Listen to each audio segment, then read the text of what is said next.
want to welcome you to an all-new edition of World Week Radio. On tonight's segment, we are going to discuss, get the expertise of three-decade fight trainer, the one and only Mr. James Gogi. James, how are you doing, brother?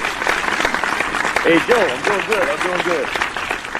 Well, and obviously we need your insight on a proposed matchup. And this is a matchup that a lot of people have wanted for a very, very long time.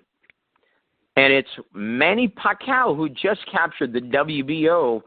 welterweight championship by defeating Jesse Vargas this past Saturday night, against the unified 140-pound champion who has the WBC as well as the WBO, Mr. Terrence Crawford.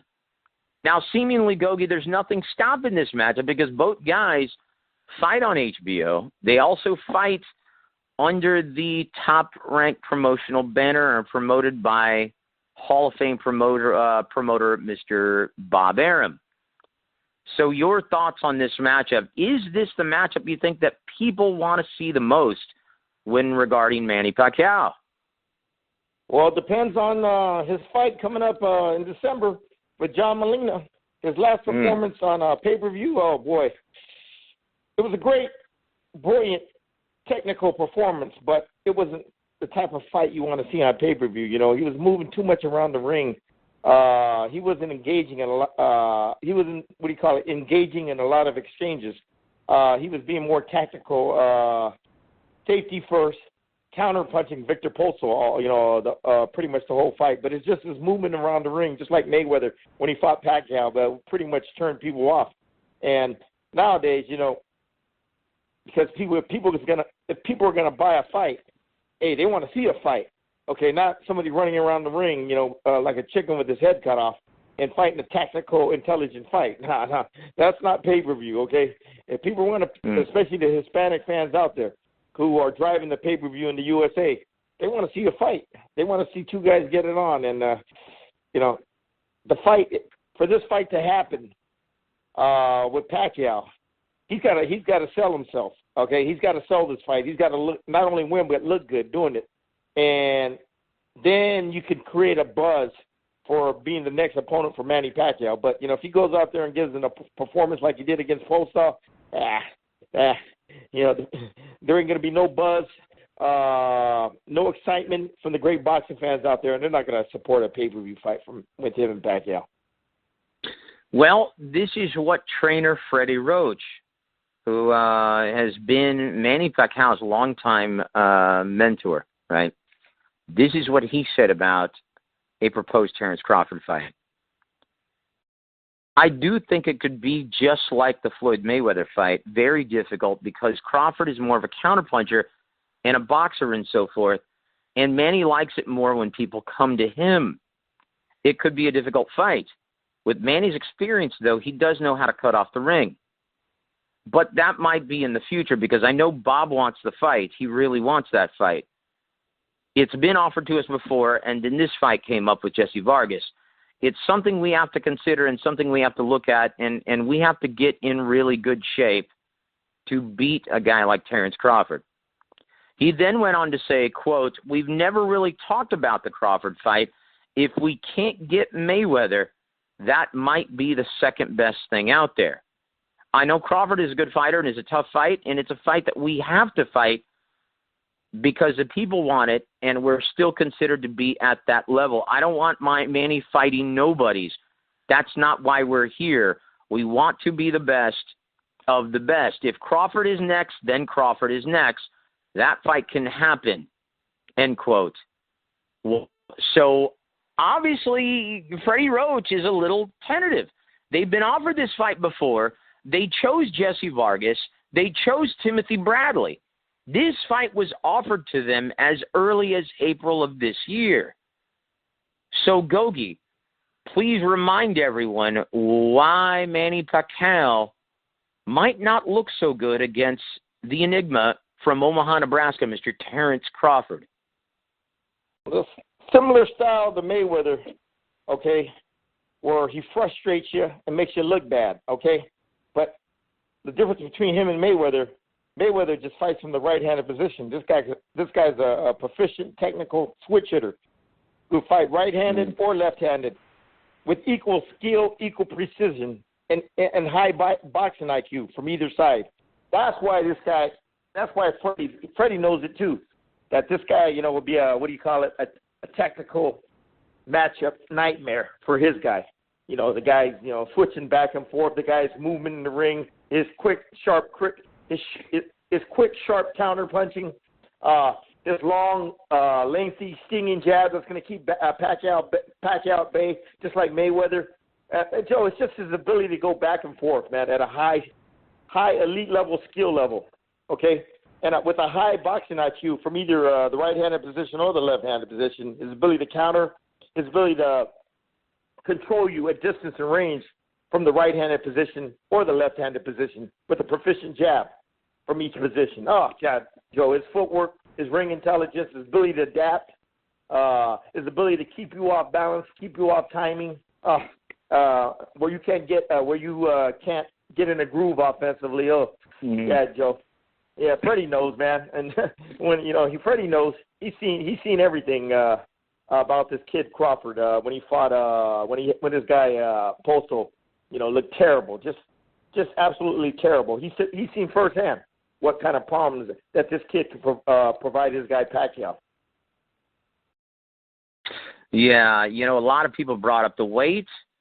After, in the post-fight press conference, the media, I think it was Dan Raphael, asked him if making 140 pounds would be a problem because he hasn't made that weight since beating Ricky Hatton in 2009.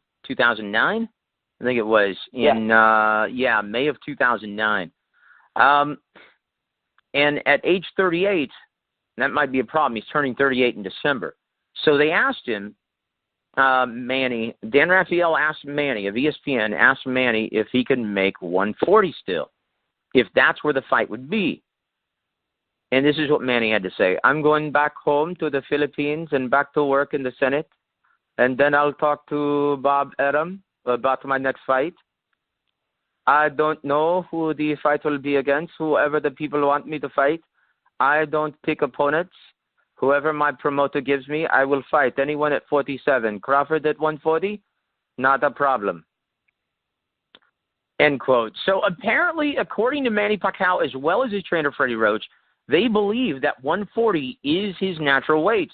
Keep in mind that the weigh-in for this past fight that was sanctioned at 147 pounds, Manny Pacquiao did weigh 144 pounds. Gogi, do you think we'll see a better or worse version of Manny Pacquiao at 140 pounds? I don't think he'll have a problem making that weight. Making 147, he ain't got to watch his weight, watch what he eats and everything. So he makes that pretty damn easily. To get down to 140, it might be a struggle, but I don't think it's gonna affect him where he's got to really kill himself to make weight. That's when it affects you the next day when you fight, Joe. These fighters that are just killing themselves to make weights that are not natural to their body. That they make the weight, but guess what? They don't perform to 100% efficiency the next night. Okay, because their body hasn't recovered from that dramatic, that drastic weight loss that they just incurred, which shocks your whole body, its system. Where the next day, man, hey man, you're not at full capacity and everything. So yeah, I don't think it'll be a problem making 140 though.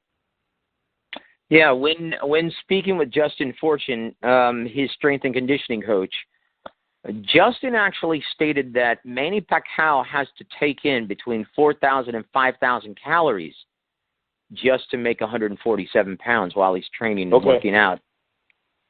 That speaks volumes, Gogi. 4,000 to 5,000 calories a day. Mm-hmm. That's a lot of protein shakes there, brother. That's a lot of rice, man. Exactly. Exactly. So so he shouldn't have a problem making 140.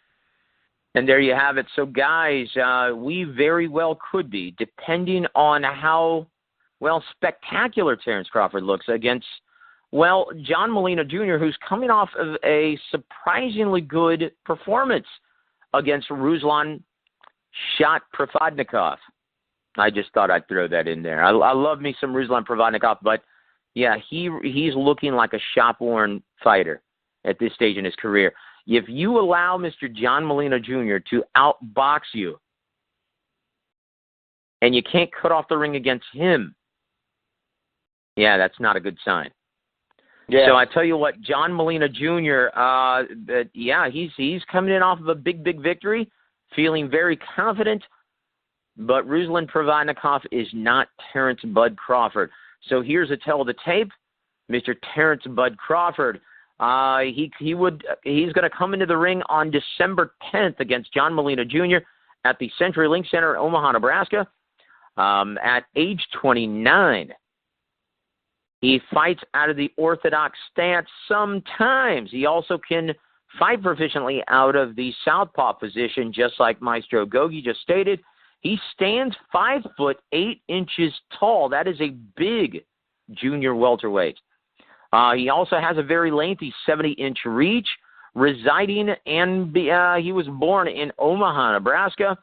He has a perfect record of 29 wins, 0 losses, 20 big wins coming by way of KO. And Freddy Roach even stated this as well when talking about Terrence Crawford. He stated that, yeah, I noticed during the Postal fight, I didn't realize Terrence had so much power. Every time he landed flush on my guy, he hurt him. So not only can this guy box extremely well, but he also has heavy hands. So we realized we'd have to be very, very careful at that when Manny Pacquiao is trying to cut off the ring. End quote. Gogi, boy, I mean, tell us more about the enigma of Terrence Crawford, and how do you see him actually facing a guy like Manny Pacquiao?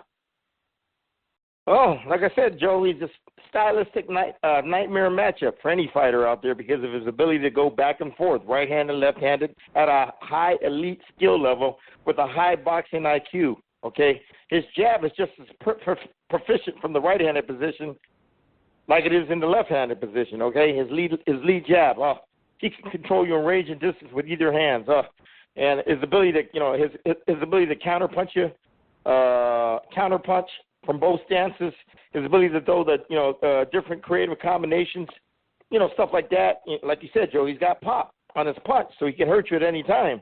Okay. Then his ability, his footwork, his ability to move in and out of range at angles and circles from the right-handed and left-handed position. Oh, geez, yeah, Joe, it's yeah. You're gonna have to be on your P's and Q's that night if you have to fight a guy like Terrence Crawford. Okay. Yeah. Wow. Now, do you see him actually mixing strategies? Because we've seen him, proficiently take the lead. We've seen him just stand from mid to long range, picking and choosing his shots wisely, being the pocket counterpuncher. And then we saw him most recently against Victor Postal using lateral movement, offsetting the jab of Mr. Victor Postal, his primary weapon, pretty much putting him in check as early as the first round. What strategy do you think he would use against the Pac-Man?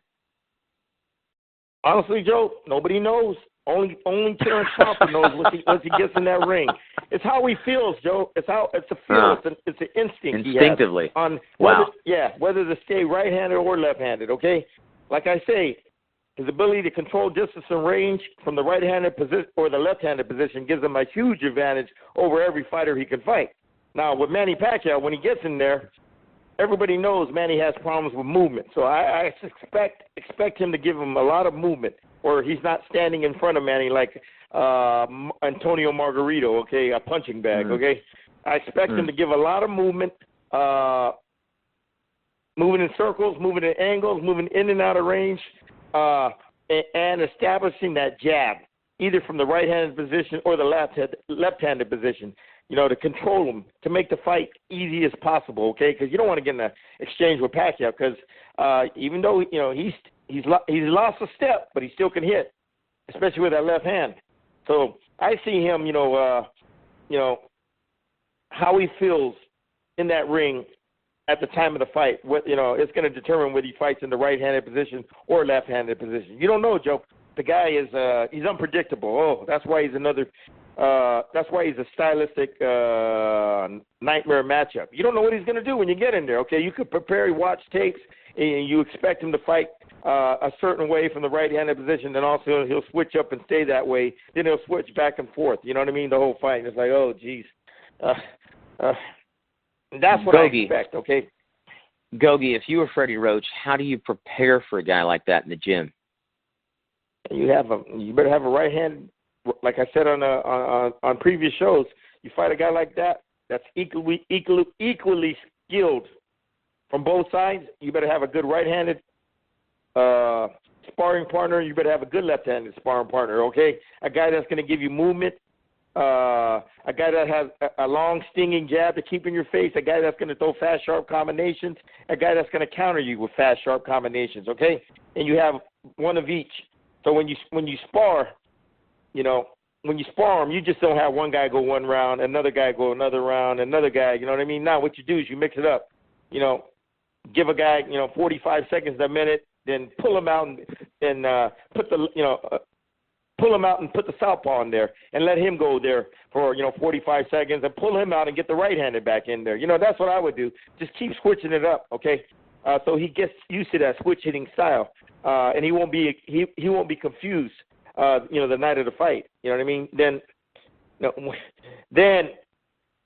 you're gonna have Manny. He's gonna be the shorter guy. He's gonna have to get close, and if he gets close, you got to watch the incoming, the sharp counters of Crawford. Okay, therefore, Manny. If he's in the right-handed position, Manny, knows how he's got to stay to his left. Stay to his right, lead leg outside of Crawford's lead leg, and therefore, he's not going to get hit by Crawford's straight right hand, when he's in the right-handed position. But if he switches over to the southpaw position, it's all right. Manny, you still can move to his left and move in circles and everything. But he's just got to get close, okay, and time Crawford and hit him with that big left hand, just like he did Jesse Vargas the other night. Have Crawford commit. Feign him, have him commit like he's going to counter, and let him come in and, Manny can step back like he does, takes a half step back, and boom, counter with that left hand. Stuff like that. Set traps. Be intelligent. But Crawford, man, he's such a smart guy. He don't fall in the trap. So he just, Manny ain't the fighter of the old where he fights in spurts. He's like Canelo. He'll fight 40, 50 seconds around. He don't have that consistent action where he has a high volume punch output, like when he fought Marco Antonio Barrera the first time. So, he's more into like boxing and counter punching from range and using his footwork, moving in and out, moving in circles, angles. Joe, if he fights like that against Crawford, he's going to get picked apart, man. There's no way he's going to be able to, play chess with a guy like Crawford, who has the ability to fight both sides, right and left, right or the left-handed position, and it has a high boxing IQ and a long stinging jab from either side that can control you at range and distance. Oh, jeez. And his effective, sharp, crisp counter punching when he gets in range. Man, he gets in range, he's gonna get hit by shots. So, Joe, and he's gonna have to hurt this guy when he hits him with a shot and finish him off. Don't let this guy recover, because if he recovers, like I said, Terrence Crawford's got a person with a high boxing IQ. A person with a high boxing IQ, they know how to make adjustments during the fight. Okay, they make a mistake. Okay, boom, they'll make an adjustment. Mostly defensively, not to get hit with that same punch they got hit with. Or they'll make an adjustment in their offensive strategy. Okay, this ain't working. I'll go to plan B. I'll go to plan C. You know what I mean? That's what an intelligent fighter with a high boxing IQ does. They have the ability to make adjustments, okay, to keep you off rhythm, keep you off timing, and they do it within tenths of a second, okay? They're like a quarterback, they get to the line of scrimmage, they read the defense, they find who the Mike linebacker is, they find out what the coverage of the defensive backfield is. They make all these reads within a tenth of a second. All of a sudden, they get the ball, they get the snap. Then they got to read, they got to make more reads out there, see what the hell the defense is doing. Same thing when you're fighting, Joe. You're always making these adjustments, especially at the elite level, to these guys like Manny Pacquiao, who, who also makes good adjustments too, Joe. You know, you make mistakes, he'll set traps. You lunge at him, he'll slide back, counter with that left hand. Okay, you know, stuff like that. You know, but you know, Crawford, like I said, he's, you know, if he's in that right-handed position, he ain't getting hit, and he's controlling range and distance. And he's hitting Manny with sharp combinations. Yeah, he's going to stay there. But if he feels that Manny's starting to take control and gain some momentum in the fight, he's going to go back to the left-handed position to put any type of momentum, any type of confidence Manny Pacquiao's getting. He's going to bring it to a screeching halt. So that's why Crawford, boy, oh man, what an intelligent, highly skilled, ambidextrous fighter in boxing I've never seen before. But it's not entertaining for pay-per-view sometimes, especially the way he fought against Victor Postol. But his other scraps were pretty entertaining, like the one he had against that Colombian kid. Yuriorkis Gamboa. Yuriorkis Gamboa from Cuba. And what's that guy? Tomas Delorme. He looked great.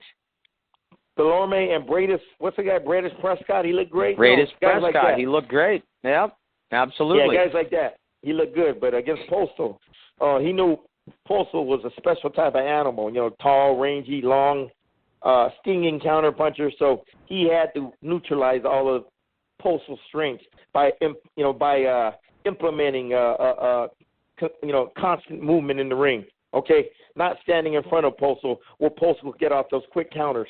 Okay, and that's what he did. You know, it was a brilliant strategy. Was it entertaining and pleasing? No. You know, were fans happy? No. But like I said, that's the strategy that he needed to use at that particular fight to win the fight and dominate. Yeah, indeed. I tell you what, going back to the fight this past Saturday night between Manny Pacquiao and Jesse Vargas, well, Terrence Crawford was on hand, as well as his trainer, Mr. Brian McIntyre. And after the fight, Ryan Burton of BoxingScene.com caught up with Brian McIntyre and, well, asked him, what did you think of Manny? Is he starting to show his age? And Brian, you know, as usual, very candid, stated, you know, I'll give him a B, B minus, B plus, I don't know. I thought personally he lost a step. In my opinion, he lost a step, end quote. He also went on to say this, look, quote, everybody wants to see that matchup, and they know Crawford is one of the best pound-for-pound fighters in the world right now. Mm-hmm. In my opinion, it's going to happen if Pacquiao doesn't get out of the game first, end quote. Gogi, I think everyone has a feeling that this matchup is indeed imminent because, well, Bob Arum wants it, Terrence Crawford wants it, and, well, the fans want it. So, yeah, Gogi, but Pacquiao and Freddy Roach want it, okay? And that's been the dilemma up to this point. Freddy Roach realizes that this is not an easy fight. And this is the way he words it, right? Going back to the post-fight press conference this past Saturday night, he says, look, Crawford is not my favorite fight. He really showed in his last fight that he's got a great set of legs. He really showed in his last fight that he can move for 12 full rounds. And he does punch very well. End quote. Yeah, so they might, but they realize they might have to do that next.